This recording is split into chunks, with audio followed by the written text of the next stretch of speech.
I took the top 5 things that I think people attack you on, in my opinion, misquote you on, and I thought maybe we could take 5 minutes for each one, 5 or 6 minutes for each one, and that way, each time someone says, well, Sam Harris wants to nuke the Middle East, or Sam Harris wants to racially profile Muslims, or whatever it is, you or I or anyone that's clear-minded can just send a link and say, here it is in 5 minutes. You don't have to read a book. You don't have to watch a 3-hour interview. Here it is. I think the #1 thing that people say about you is that when you say Islam, you mean all Muslims. Right, right. So take it away. Yeah, so the claim is that I generalize about Muslims, and this is incredibly ironic because half the time in that Bill Maher clip was spent where I was talking about statistics and poll results and percentages, and a certain percentage is jihadist, and then there's a wider circle of Islamists, and then there's a wider circle of conservatives,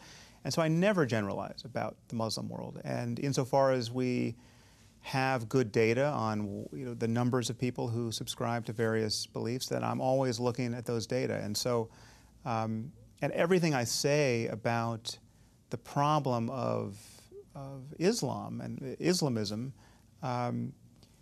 takes as its area of concern first and foremost the people living in the Muslim world who are living under the shadow of if not the boot of theocracy. So women and gays and freethinkers and public intellectuals and atheists, people who email me saying they're afraid their mother and father will kill them if they knew they were an atheist, for instance. And there's nobody who I celebrate more than Muslim apostates and true reformist Muslims, like my co-author on this new book, Maajid Nawaz, who have taken just heroic risks to say critical things about the faith in a context where it's much more dangerous to do so than the context in where you and I live. And I mean, so if I were a Muslim in Pakistan saying half of what I'm saying on this show, I would have a life expectancy of about 5 hours. Right. And that is a political and human rights reality that every liberal who's using this term Islamophobia is disregarding, not at their peril, at the peril of all the people who are not being helped by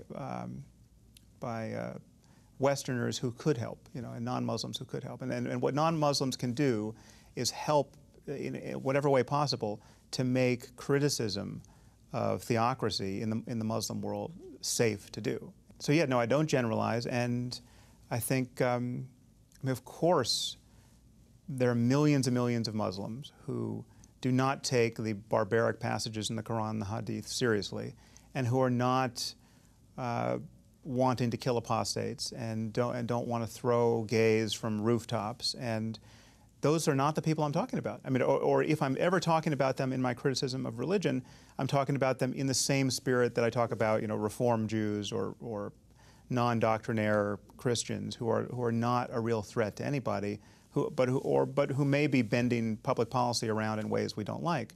Sure. The problem with many of those Muslims is they don't want their religion criticized at all, and they don't want any link between its core tenets around jihad and paradise and martyrdom spelled out with, in terms of the way it's generating the kinds of violence and intolerance we're seeing in the world today. So, insofar, if you're going to defend your religion by saying Islam is a religion of peace and the Islamic State has nothing to do with Islam, you're being intellectually dishonest, and that kind of denial of obvious realities now is, I think, irresponsible and dangerous. Yeah. Just to close the door to notions of racism and bigotry against Muslims as people.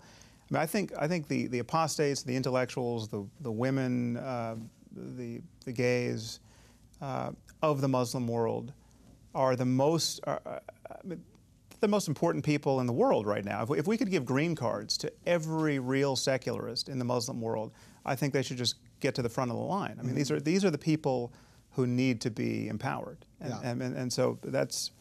I mean, the irony is that they, if they could leave the Muslim world, the Muslim world needs them, right? So I mean, the best thing to do would be to empower them in the Muslim world. But right. I mean, life for these people is in countries like Pakistan and we have Bangladeshi bloggers being murdered, you know, in public by machete-wielding maniacs, and nothing happens, right? Yeah, I mean, everything I say about Islam is a confession of solidarity with these people, and so how you get racism out of that or bigotry against Muslims as people, you know, you're a better geometer than I.